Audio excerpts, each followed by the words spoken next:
رمضان خیر و برکت کا مہینہ ہے، چلیں اس کے ایک خاص پیغام کو سمجھتے ہیں۔ یہاں بات ہو رہی ہے رمضان کے اس پرسکون اور بابرکت ماحول کی۔ دیکھیں، یہاں خیرات اور بڑھوتری کا تعلق ایک تصویر سے واضح کیا گیا ہے۔ یعنی جب کوئی دیتا ہے تو وہ اصل میں مستقبل کے لیے برکتوں کا بیج بو رہا ہوتا ہے۔ اچھا، اس بات کو مزید سمجھنے کے لیے سخاوت کی ایک زبردست مثال دیکھتے ہیں۔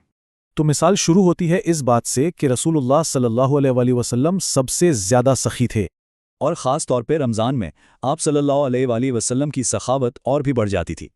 تو اہم نقطہ یہ ہے کہ رمضان کا مہینہ دراصل سخاوت بڑھانے کا وقت ہے۔ اور اس بات کا حوالہ بھی دیا گیا ہے جو صحیح بخاری سے ہے۔ صحیح بخاری جسے اسلامی روایات کے سب سے مستند مجموعوں میں سے ایک مانا جاتا ہے۔ تو خلاصہ یہ ہے، ایک بابرکت مہینہ، سخاوت کی بہترین مثال اور ایک مستند روایت۔ بالکل اسی پودے کی طرح یہ خیال واضح کرتا ہے کہ خیرات کوئی نقصان نہیں بلکہ ایک سرمایہ کاری ہے۔ تو سوچنے کی بات یہ ہے کہ اس رمضان سخاوت کے کون سے بیج بوئے جا رہے ہیں؟